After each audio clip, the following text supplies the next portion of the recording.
한 명도 없네요. 네, 꼭 해주세요. 네, 마지막 부탁입니다. 이제 오늘 주시는 하나님의 말씀 함께 보겠습니다. 요한계시록 3장 14절부터 22절.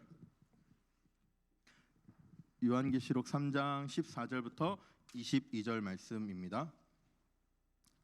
같이 교독하도록 할까요? 우리 조금 길지만 교독하도록 하겠습니다. 라오디게아 교회의 사자에게 편지하라. 아멘이시오 충성되고 참된 증인이시오 하나님의 창조의 근본이신 이가 이르시되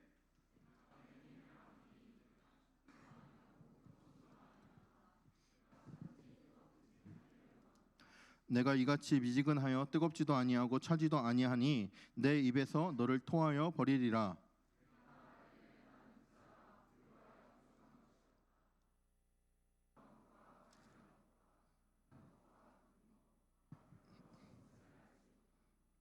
내가 너를 권하노니 내게서 불로 연단한 금을 사서 부요하게 하고 흰 옷을 사서 입어 벌거벗은 수치를 보이지 않게 하고 안약을 사서 눈에 발라 보게 하라.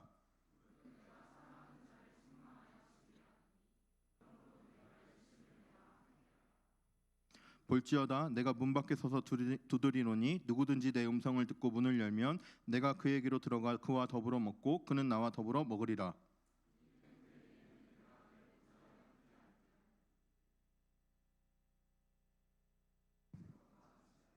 함께 읽겠습니다. 귀 있는 자는 성령이 교회들에게 하시는 말씀을 들을지어다. 아멘. 네. 또 우리 2024년을 함께 섬겨줄 순장으로 또 지난주 끝나고 지원해 주셔서 감사합니다. 네, 또 한 2명의 친구들이 또 지원해 주셔서 이렇게 해주셨어요. 또 이 친구는 되게 많이 고민한다고 나한테 얘기를 했었는데 어떤 고민일까가 좀 궁금했는데 이렇게 자세하게 자신의 상황을 써주고 이렇게 결단해 주셔서 감사합니다. 제가 오늘은 설교를 2가지를 나눠서 하려다가 이렇게 한 번에 좀 하려고 생각을 하고 있어요. 처음에 이렇게 하나님의 양면, 이렇게 좀 극과 극 반대의 측면을 이렇게 보여주면서 우리가 하나님을 더 풍성히 이해하자 이런 의미로 이 설교를 시작하게 되었는데요. 그 설교를 시작하면서 생각했던 마지막 이야기가 요거였어요. 그래서 처음에 이제 제목을 매너 있는 하나님 이렇게 하려다가 그거는 조금 안 맞는 것 같고, 근데 이번 주에 고민하다가 스스로 바른 결정을 내려주시길 기다리시는 하나님, 마치 남자친구가 여자친구를 화장실 앞에서 백을 들고 기다리는 것처럼, 네, 지루하지 않죠? 오래 걸려도. 네, 그런 것처럼 기다려주시는 하나님. 지금 당장 선택하라고 다그치셔. 하나님 사랑이시라며 사랑의 모습 싹 빠진 것 같고 지금 선택해 막 하시는 그런 모습. 하나님 사실 이런 양면적인 모습이 다 하나님의 속성에 들어가 있어요. 어떤 때는 나 좀 그만 다그치세요 하고 도망가고 싶을 때도 있고요. 나한테 계속 선택권을 주시니까 좀 천천히 해도 되겠지 하다가 그 기회를 놓쳐버리는 경우도 또 사실 있어요. 그래서 이 양면적인 모습을 좀 같이 한번 생각해 보고자 하는 마음에 이렇게 설교를 좀 준비하게 됐습니다.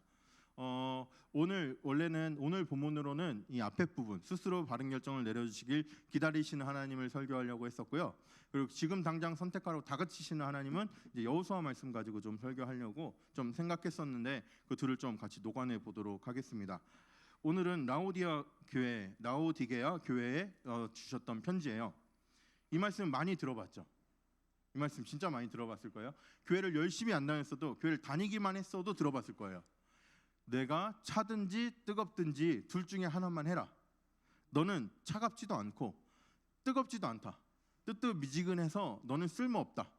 둘 중에 하나만 해라. 하나님 이렇게 말씀하세요. 왜 이런 말씀을 하실까요? 이게 우리는 차든지 뜨겁든지 우리나라 말에도 속담에도 뜨뜻미지근하고 이런 표현들도 있고 해서 우리에게는 아주 가깝게 다가올 수 있는데요. 이 나라 사람들에게는 그들의 지정학적인 그런 이유들이 있어요. 많이 들어봤을 거예요. 여기가 지금 터키 지역인데요. 여기가 오른쪽 아래 예루살렘 보이죠? 이스라엘 전쟁이 빨리 멈춰야 되는데 같이 기도하면 좋을 것 같아요. 그 위에 이제 터키 지방이 있어요. 그쪽에 이제 소아시아라는 지역으로 이렇게 여러 개 교회 7개의 교회가 모여 있고 요한계시록은 이 7개의 교회들을 향하여서 쓴 편지들이에요. 그래서 이 교회 중에 라오디게아 교회가 저기 있어요. 라오디게아 교회는 어떤 지역이냐면 여기 좀 그 반도에서도 좀 중앙부에 있잖아요. 그래서 위에서 보면은 좀 더 높은 지역에 있었던 골로새 지역 그쪽에서 차가운 식수로 활용될 만한 물들이 흘러내려왔대요. 그래서 그 시원한 물들이 그들이 마실 때는 식수로 활용하는 그 식수의 원이었고, 그 옆에 라오디게아 교회 오른쪽 아래쪽에 보면은 파묵칼레라고 지금도 지명을 쓰는 그런 온천이 있대요. 그래서 거기서 나오는 뜨뜻한 물이 뜨거운 물이 내려오면서 조금 식어서 이 사람들이 약간의 치료용으로 이렇게 활용하는 그런, 뭐 우리나라 말로 하면 민간요법 이런 거겠죠. 그래서 이 물 좋은 물이니까 몸 한번 담그면 뭐 아픈 곳이 좀 나아져, 이렇게 그런 것처럼 우리도 뭐 피곤할 때 사우나 가고 이러는 것처럼 그런 용도의 물이 있었대요. 그래서 라오디게아 교회에 편지를 하면서 하나님께서는, 성령께서는 요한을 통해서 라오디게아 교회에 전해주는 말씀이 뭐냐면, 차갑든지 뜨겁든지 둘 중에 하나 해라. 너가 이쪽으로 쓰임 받든지 이쪽으로 쓰임 받든지 둘 중에 하나 해라. 애매한 상태로 놓여 있지 마라. 이 얘기를 지금 하시는 거예요. 그런데 이 라오디게아 교회에 하신 말씀 중에 우리한테 익숙한 말씀이 하나 더 있어요. 20절 말씀 같이 한번 읽어볼까요? 시작. 볼지어다 내가 문 밖에 서서 두드리노니 누구든지 내 음성을 듣고 문을 열면 내가 그에게로 들어가 그와 더불어 먹고 그는 나와 더불어 먹으리라. 아멘. 이 말씀 우리 전도할 때도 많이 쓰고, 또 라오디게아 교회와 맥락을 같이 하지 않더라도 여러 의미로서 우리 많이 들었던 말씀이잖아요. 대개 예수님을 안 믿는 사람들에게 예수님이 너의 마음의 문을 두드리고 있어. 그러니까 너의 마음의 문을 열면 예수님이 너의 마음속에 들어오셔서 영접할 수 있어. 이렇게 전도용으로 많이 사용하는 말씀이거든요. 저도 뭐 그렇게 많이 설교하기도 했는데 이번 주 설교를 준비하면서 다시 한번 차근차근 보는데, 물론 그런 의미도 담겨 있겠지만 이거보다 조금 더 한 걸음 더 들어간 의미가 있지 않을까 이 생각이 들었어요. 왜냐하면 지금 요한계시록 3장 14절부터 22절까지가 한 문단으로 되어 있어요. 그런데 이 한 문단 속에서 지금 이거는 누구 교회를 향해서? 라오디게아 교회를 향해서 하나님이 하시는 말씀이잖아요. 교회를 향해서 너네 마음의 문을 열고 예수님을 믿어라. 이렇게 하시면 뭔가 조금 이상하잖아요. 여러분들한테 뜬금없이 예수님 믿으세요 하고 제가 전도하는 설교를 해요. 뭔가 조금 이상하잖아요. 예수님 믿는 사람들이 여기 앉아 있는데, 물론 때로는 우리가 흔들리기도 하고 때로는 내가 믿는 것이 맞나 확신이 좀 부족해질 때도 있고 뭐 그렇지만 우린 다 예수님 믿는 사람들이 있잖아요. 저도 여러분들을 향해서 예수님을 믿는 사람들이라고 생각하고 설교를 하고 있거든요. 물론 여러분들 중에서 저한테 와서 예수님 믿는지 잘 모르겠어요, 믿음의 확신이 부족해요 하는 친구들이 있어요. 그런데 그거는 현재의 모습이고, 애벌레가 있잖아요. 뇌고치가 있으면 그걸 보고 벌레라고 생각할 수도 있거든요. 근데 그걸 보고 나비를 떠올릴 수도 있어요. 제가 여러분들을 볼 때는 나비를 떠올리면서 보는 거예요. 물론 어느 과정 속에서 정말 내가 예수님이 안 계신 것 같은 확신에 가까운 마음이 들 수 있어요.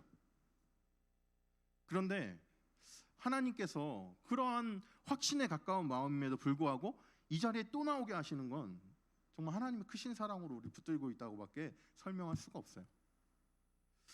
여러분들을 향해서 여러분들이 그 애벌레 같은 모습이라도 나비를 보면서 여러분들을 향해 설교하고 있거든요. 예수님의 마음을 가진 사람, 예수님 믿는 사람, 그런 사람들은 이렇게 살아야 됩니다라고 저는 이야기를 하고 있어요. 그것처럼 오늘 이 말씀도 3장 20절 말씀도 예수님 안 믿는 사람들에게 문 두드려서 너가 문을 열면 예수님이 너의 마음속에 들어가서 너가 예수님 영접하게 되고 예수님과 함께 살 수 있을 거야를 말하는 것이 아니라 그보다 더 깊은 의미가 이 안에 들어있다라는 거죠.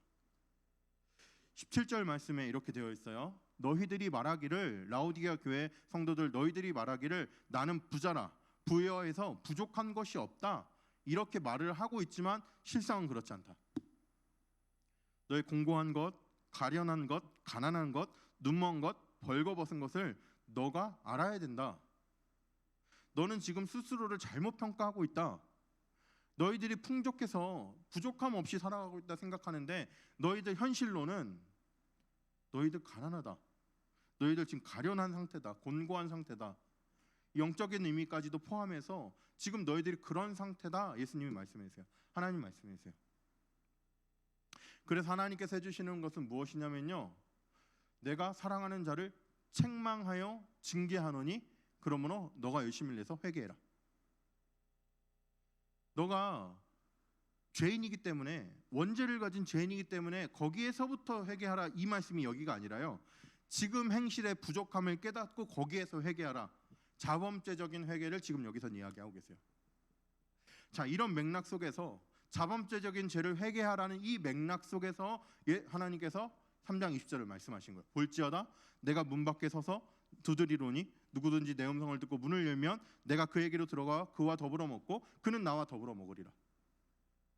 예수님을 안 믿는 사람들에게 전도용으로 지금 하나님이 말씀해 주신 게 아니라, 예수님을 믿는다고 하면서 여전히 부족한 사람들에게, 예수님 믿는다고 하면서 그들의 신앙이 좀 떨어진 사람들에게, 차든지 뜨겁든지 둘 중에 하나를 깨달았는 사람이 둘 중에 하나를 다 잊어버리고 뜨뜻미지근하게 이렇게 변화된 사람을 향하여서 다시 한번 예수님이 하시는 그 말씀이 바로 20절 말씀이에요. 20절 말씀을 이렇게 상상하면서 성화를 많이 그리잖아요. 옛날에는 성경 교육이 문자를, 글자를 읽을 수 없었기 때문에 그림으로 많이 표현했잖아요. 그 후로도 예술의 여러 가지 주제가 성경에서 많이 나오거든요. 이거는 한 19세기 뭐 정도의 그림이라고 이제 추정이 되는데, 그림을 보면 이런 그림이에요. 손잡이가 없어요. 3장 20절을 표현하는 모든 그림, 모든까지는 아니고 대부분의 그림을 검색해 보면 손잡이가 없어요. 손잡이가 있으면 열고 들어갈 수 있거든요. 손잡이가 없어요. 뭐 이렇게 밀면 밀리는 분 아니에요. 그런데 그렇게 너무 이게 뭐라 그러죠? 너무 티처럼 상상하지 말고, 지금 이 말씀에 다울이 그랬구나. 갑자기 티처럼 상상하지 말고 지금 이 말씀의 맥락과 잘 생각해 보세요.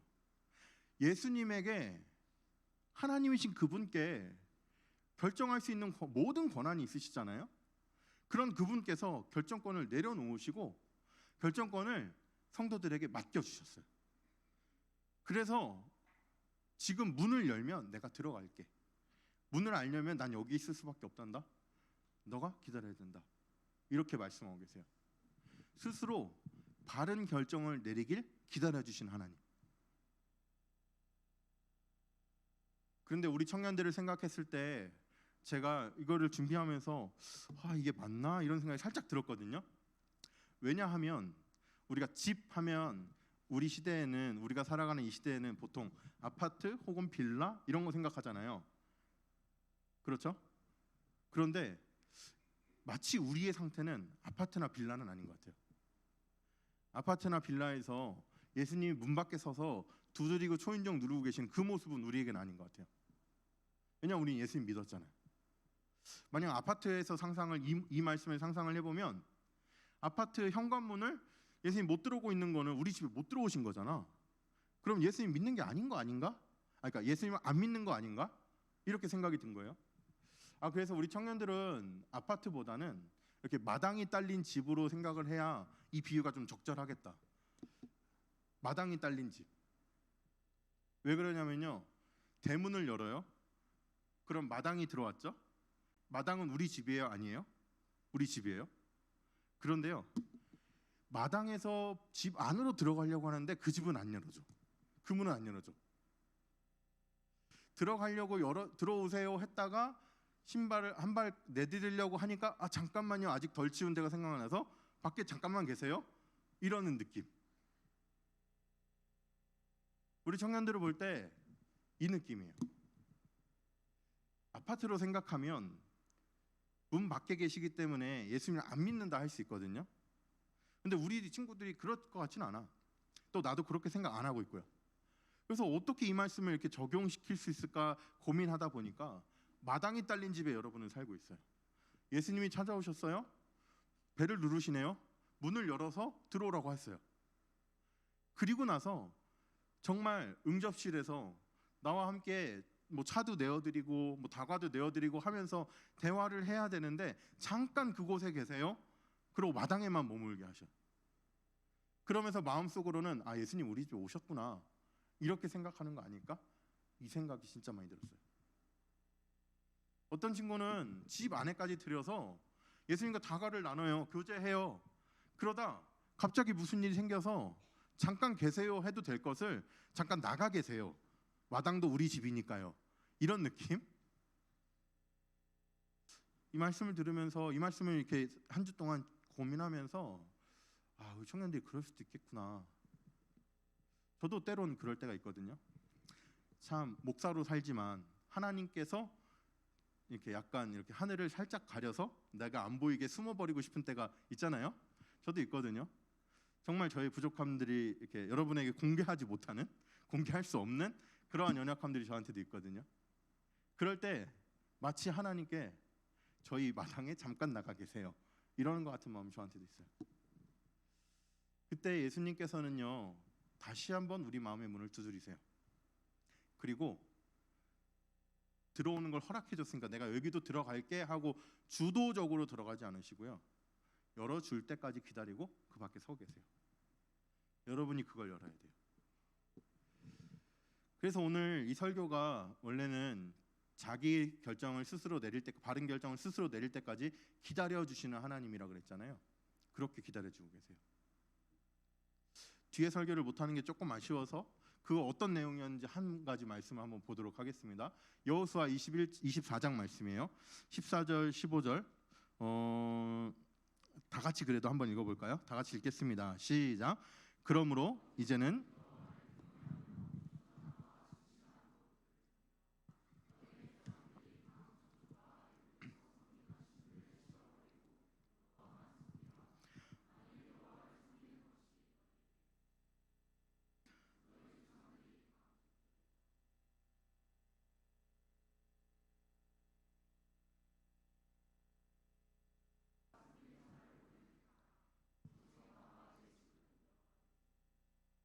아멘. 여호수아를 중심으로 가나안 땅 정복 전쟁을 마치고 이제는 그 땅에서 살아갈 일만 남았어요. 그때 여호수아가 온 지파에 대표되는 사람들을 불러 모으고 지금 이 이야기하는 거예요. 하나님, 아니 이 사람들 앞에 하나님 앞에서 나는 오직 하나님만을 섬기겠습니다. 너희들로 지금 택해라. 하나님을 섬길지 아니면 이 땅에 가나안 땅에 원래 있던 이방 신들을 섬길지 택하라. 24절 말씀에 오늘 택하라. 생각해보고 가서 결정해라가 아니라 지금 택해라. 지금 바로 바른 결정 내리라고 다그치시는 그 모습이 여호수아를 통해서 나타나고 있어요. 여러분, 하나님께서는요 정말 무한하세요. 우리가 다 담아낼 수 없을 만큼, 다 경험할 수 없을 만큼 아주 무한하세요. 그런 하나님에 대해서 우리는 아주 조금씩 이해하고 있는 거거든요. 조금씩 이해한 거를 모아도 정말 박명수가 그랬죠. 티끌 모아 티끌. 진짜 그것처럼 하나님의 아주 풍성함 속에 아주 일부를 하는 거예요. 하나님은요 때로 우리 삶 가운데 문을 두드리면서 그 주도권을 모두 다 내려놓으시고 나 스스로 결정해 주기를 기다리시는 모습으로 나를 기다려 주실 때도 있고요. 어떤 때는 나에게 지금 당장 결정해 라고 이렇게 재촉하시면서 그렇게 하나님께서 엄하게 나타나실 때도 있어요. 여러분이 그 하나님 앞에서 이걸 상황을 완전히 반대로 이해하면 너무너무 힘들어져요. 하나님은 기다려줄 마음이 있는데 나 지금 결정해야 될 것 같아. 아무래도 나는 틀렸어. 하나님 마음 절대 아니에요. 하나님 지금 당장 너무나도 시급하게 지금 당장 결정을 내려야 돼 하는 안타까운 마음으로 말씀하시는데 하나님 조금만 더 기다려주세요. 기회를 놓치는 거예요. 여러분의 삶 가운데 어떤 순간에 이러한 하나님이, 어떤 모습의 하나님이 나타날지는 아무도 몰라요. 여러분들이 영적으로 민감해서 깨어 있어서 하나님과 교제 가운데 하나님이 나에게 이렇게 다가오시는구나, 하나님 앞에 반응하며 살아야 돼요. 오늘 GBS는 없거든요. 동기 모임 때문에. 그래서 뒷면에다가 조금 새로운 걸 한번 실어봤습니다. 제가 이렇게 빌더스에서 했던 설교의 모든 제목들이에요. 이런 설교를 했더라고요. 저는 이렇게 저는 원래 조금 더 구약의 관점에서 성경 전체를 보는 걸 더 좋아해요. 예수님의 관점으로, 신약의 관점으로 성경 구약을 전체를 보는 사람들도 많이 있지만 저는 구약의 관점에서 성경 전체를 이해하는 걸 조금 더 좋아하는 편이에요. 그래서 막 다 써놓고 보니까요, 제가 하나님 얘기를 진짜 많이 했더라고요. 이번에 몇 주간도 하나님 이야기 계속했고요. 그 다음에 좀 앞에서도 작년에도 제가 오자마자 하나님 얘기를 했더라고요. 하늘을 찢고 내려오신 하나님, 은혜를 들고 친히 찾아오신 하나님. 뭐 이런 얘기도 했었고, 뭐 이렇게 색깔별로 제가 나름대로 시리즈라 생각했던 이런 것들도 했었고요. 이번에 순장 지원을 받으면서 제가 질문을 했어요. 어떤 질문이냐면요. 가장 은혜 받았던 말씀, 그리고 내가 가장 찔림 받았던 말씀. 순장 아니더라도요, 여러분 한번 생각해 보세요. 내가 가장 은혜 받았던 말씀, 그리고 내가 가장 찔림 받았던 말씀. 내가 가장 찔림 받았던 그 말씀은요, 하나님께서 여러분의 삶 가운데 시급하게 찾아오셔서 지금 당장 결정을 하라고 촉구하시는 말씀일 수 있어요. 내가 은혜 받은 그 말씀에 내가 그 속에서 거하면서 이렇게 그 흐름을 타면서 하나님의 마음을 더 이해해가는 과정일 수 있어요. 그래서 1년 동안 딱 돌아보면서 이렇게 내가 설교를 했었구나, 내가 이랬구나, 이런 얘기를 했었구나, 이런 얘기를 하면서 여러분들하고 함께 시작하면서 제가 꿈꿨던 모습이 있거든요. 이건 저의 목회 철학이기도 해요. 저는 어느 교회 가서든지 사역을 하든지 담임 목사가 되어서도 저는 이 말씀을 중심으로 사역을 할 거예요. 예수님을 믿는 믿음의 뿌리를 바르게 내려야 되고요. 여러 가지 신앙의 경험들을 통해서 하나님을 경험하는 걸 통해서 여러분의 신앙이 바르게 든든하게 세워져야 돼요. 골로새서 2장 7절 말씀을 근거하고 있는데요. 정말 재미있는 건요, 이걸 다 수동태로 표현해요. 성경은 뿌리가 내려지게 되고 세움을 받아지게 되고, 내가 열심히 해서 뿌리 내리는 거 같은데 하나님이 내 마음 가운데 은혜 주셔서 믿음의 뿌리가 예수님에게 내려지게 하는 거, 이게 은혜인 것 같아요. 내가 열심히 신앙생활 해가지고 내 신앙을 바르게 세워가는 것 같은데 하나님이 내 마음을 주도하셔서 내 상황을 주도하셔서 하나님을 경험하게 하시고 내 신앙이 언제 이렇게 세워졌지? 하게끔 세워지는 것 같아요. 이 두 가지가 합쳐져서 믿음에 굳게 서는 거거든요. 믿음에 굳게 선 사람들은 무엇을 해야 되냐면요, 그걸로 만족하면 안 돼요. 과거의 한국교회는 이것에 만족하는 것에서 끝난 경우들이 참 많았어요. 그것에서 만족하지 말고요, 감사함이 넘쳐나야 돼요. 저는 열매라고 생각하거든요. 삶에서 나타나는 열매. 예수님을 향해서 예수님을 믿는 믿음의 뿌리가 잘 내려져 있고 신앙의 여러 가지 훈련과 활동과 경험과 모든 것들을 통해서 믿음이 굳게 세워져 있고, 그 든든한 믿음을 바탕으로 여러분의 삶 가운데 삶의 열매를 내놓아야 돼요. 이 마음 가지고 저는 설교했어요. 그래서 제가 여러분들한테 요청했던 게, 오늘 받은 은혜가 내 삶 가운데 어떻게 드러날 수 있을지를 고민해야 된다. 이 얘기 진짜 많이 했거든요. 네, 저는 그렇게 살아가는 것이 바른 신앙이라고 생각해요. 우리는 과수원이 아니에요. 무슨 말이냐면 다 같은 나무가 아니에요. 우리는 숲이에요. 다 다른 나무예요. 다 다른 나무로 각자의 열매가 다 있거든요. 그 열매가 모여서 우리는 울창한 숲을 이루는 거예요. 그게 교회이고 그게 우리가 신앙생활하는 바른 모습입니다. 우리의 믿음의 나무가 이렇게 바르게 서 있잖아요. 그러면 이렇게 돼요. 같이 한번 읽겠습니다. 시작.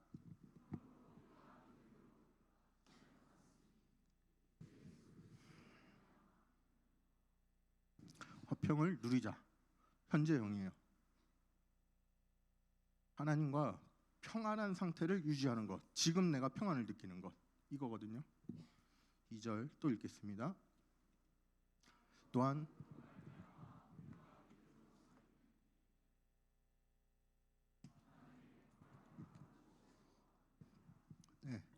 영광을 바라고 즐거워해요. 앞으로 즐거워하게 될 게 아니라 지금 즐거워해요. 우리가 평안하고요, 지금 즐거워하잖아요. 이 즐거움이 어떻게 연결되냐면요, 3절 같이 읽겠습니다. 시작.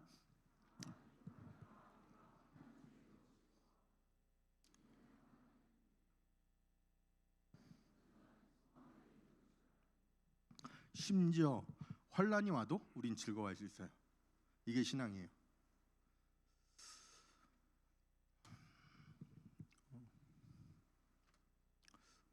한 열흘 동안 감정이 이렇게 막 푹 뻗쳐왔어요.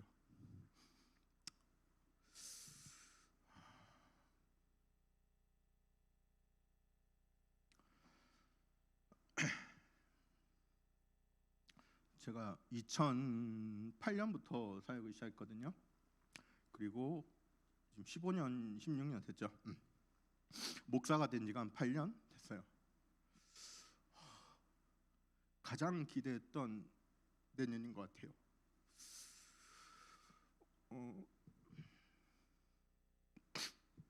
제가 온전하게 1년을 계획하고요. 온전하게 1년을 만들어 갈 수 있을 줄 알았어요. 근데 또 하나님의 뜻은 달랐던 것 같아요. 그래서 이게 준비된 시간이 아니니까 이 나한테 북받쳐 오른 이거를 너무너무 힘들었어요. 한 열흘 동안.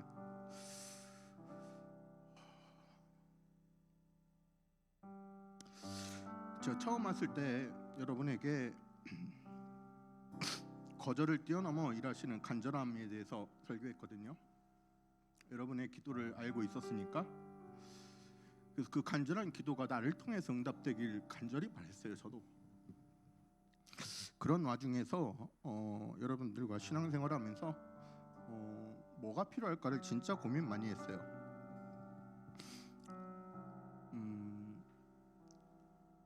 그 중에 하나가 중앙교회 좋은 신앙이 있거든요. 그 신앙이 2023년 버전으로 바뀌어야 돼요. 중앙교회 아주 좋은 신앙이 2023년 버전으로 바뀌어야 돼요. 그리고 내년이 되면 또 그대로 있으면 안 되고요. 2024년 버전은 또 바뀌어야 돼요. 여러분들이 30이 되잖아요. 그때의 버전은 또 바뀌어야 돼요. 그런데 우리는 더 깊이 생각할 수 있거든요. 시간의 흐름을 생각하면서 동시에 나 다음에 새로운 세대가 일어나는 걸 생각해야 돼요. 내가 20살 때 이렇게 신앙생활을 했다고 그 내용을 2024년으로 바뀌는 것만이 아니라 바뀌면서 동시에 세대의 변화를 거기에 더 접목해야 돼요. 어우러지게 해야 돼요. 그래서 제가 최근에 9월 지나면서 여름 수련회 끝나고 저한테 왔던 현태가 뭐냐면 내가 나이가 너무 많다. 죄송합니다 권사님. 근데 나이가 너무 많다. 20대의 삶을 도저히 이해하기가 내가 진짜 너무 어려운 거예요. 그래서 그런 생각들을 조금 했어요. 나도 지금 2023년의 버전을 바뀌어야 된다는 얘기를 하면서 40대의 2023년의 삶을 이야기하는 건 아닌가? 저 이 생각 진짜 많이 했어요. 그래서 20대가 겪고 있는 2023년이 어떠해야 되는가를 진짜 많이 알아보려고 애썼거든요. 근데 뛰어넘을 수 없는 이 간격들은 확실히 있는 것 같아요. 여러분들한테 부탁하기는 우리는 울창한 숲을 이뤄야 돼요. 그 울창한 숲이 2023년 20대 여러분의 버전의 숲이 되어야 되고요. 여러분이 30대가 되면 여러분의 버전에 맞는 30대의 숲이 돼야 돼요. 40대가 되고 50대가 되면 그래야 되고요. 교회에서 중요한 결정을 내릴 수 있는 그러한 책임을 하나님께서 부여해 주시면 그 2050년 자신의 50대 그 개념이 아니라 2050년을 살아가는 20대의 삶 가운데서 이들은 어떤 숲을 이루어가야 될 것인가를 고민하면서 결정을 내려주셔야 돼요. 우리는 직선을 살아가는 것 같지만요, 직선이 아니에요. 우리는 다차원적인 세계를 살고 있어요. 그 다차원적인 세계가 직선처럼 한 방향으로 흐르고 있을 뿐이에요. 내 나이가 20이고 30이고 40이고 50이고 되는 것이 단순하게 시간의 흐름일 뿐만 아니라 내 뒤로 흐르는 이 시간들의 속에서는 아주 다이나믹하게 엄청난 변화들을 이 세상은 일으키며 살아가고 있어요. 그래서 우리는 넓은 시각을 가져야 되고요. 우리는 더 깊은 시각을 가져야 돼요.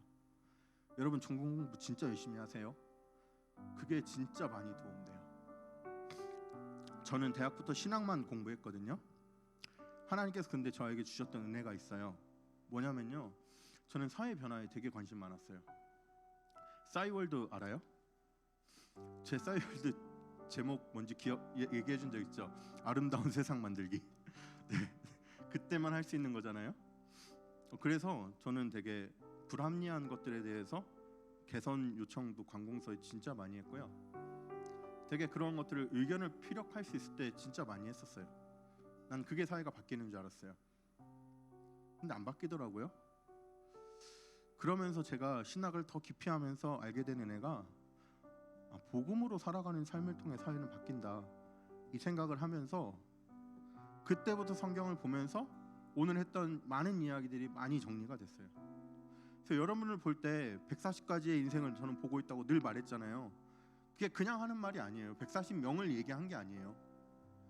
여러분이 살아갈 20대, 30대, 40대, 50대, 60대의 삶과 여러분이 살게 될 그 전공과 관련된 여러분의 진로와 관련된 그 삶의 필드 안에서 이루어지는 모든 것들을 다 담아낼 수 없지만 상상했을 때 이 130명이면 충분히 서울이 바뀔 수 있을 것 같아요. 이런 사람들이 모여서 교회가 이런 사람들로만 가득 차면 이 사회가 바뀔 수 있을 것 같아요. 정말 아름다운 세상이 이루어질 수 있을 것 같고요. 보이지 않는 그 하나님 나라가 우리가 발을 디디고 살아가는 이 땅 가운데서 세워질 수 있을 거란 믿음이 제게 확실하게 있어요. 그래서 그 마음으로 목회하고 있어요. 여러분, 그래서 지금 주어진 삶 속에 정말 최선을 다해야 돼요. 그래서 여러분이 그것들을 가지고 삶을 살아가는 자신의 삶의 현장을 가졌을 때 내가 이곳을 복음으로 어떻게 변화시킬 것인가, 내가 믿음으로 어떻게 변화시킬 것인가를 고민하면서 살아가야 해요. 우리는 흔들릴 수 있거든요. 하나님이 환난을 다 제거해 주지 않으세요. 환난을 남겨두세요. 그런데 우리에게 주시는 것 한 가지가 있어요. 환난이지만 그 가운데에서 즐거워할 수 있는 것.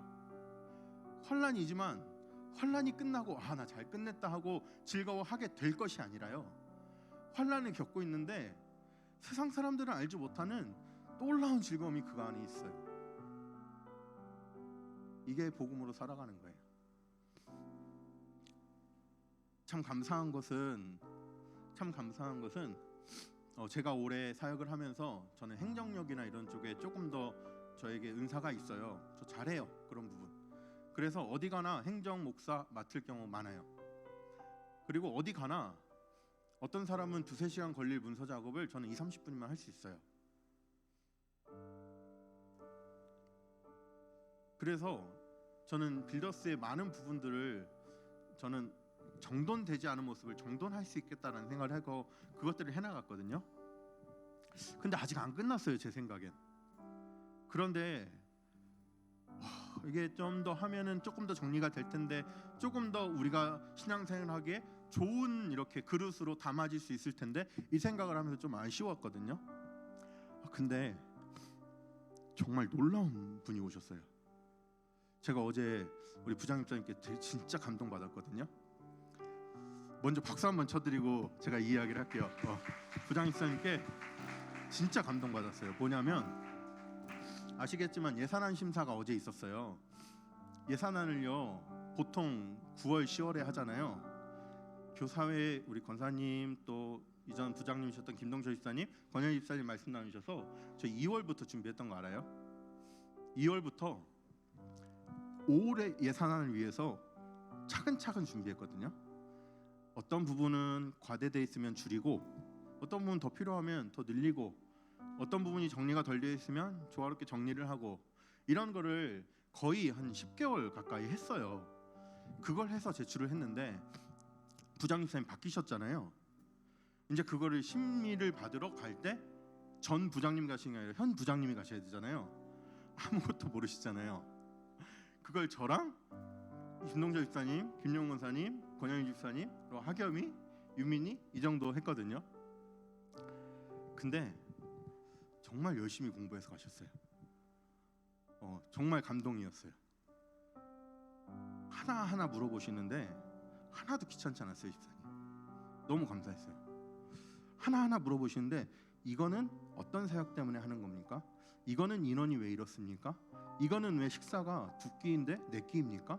이런 것들을 하나하나 물어보시는데 너무 감사했어요. 우리의 수건 사업 중에 여러 가지가 있거든요.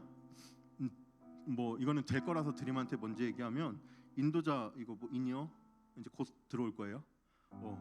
가방 맨날 곰팡이 나는 거 닦았죠? 그것도 곧 바뀔 거예요. 네, 나머지 것들은 이제 계속 해주실 거예요. 오늘은 상태가 괜찮은데 저 설교하다가 이거 이렇게 엘리베이터처럼 내려가는 적 되게 많잖아요.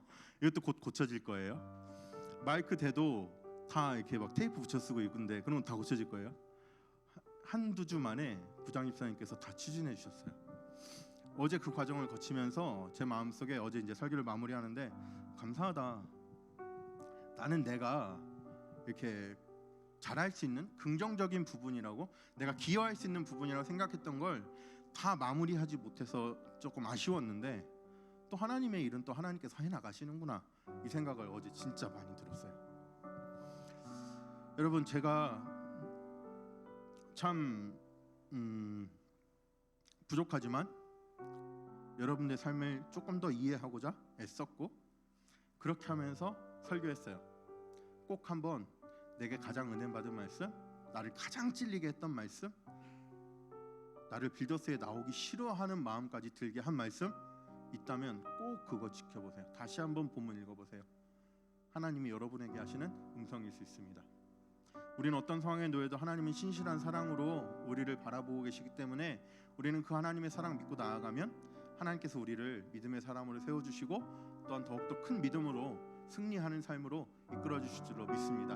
우리 같이 한번 자리에서 일어날까요? 한번 찬양하며 기도하고 마치겠습니다. 하나님은 신실하심을 우리 찬양으로 고백합시다.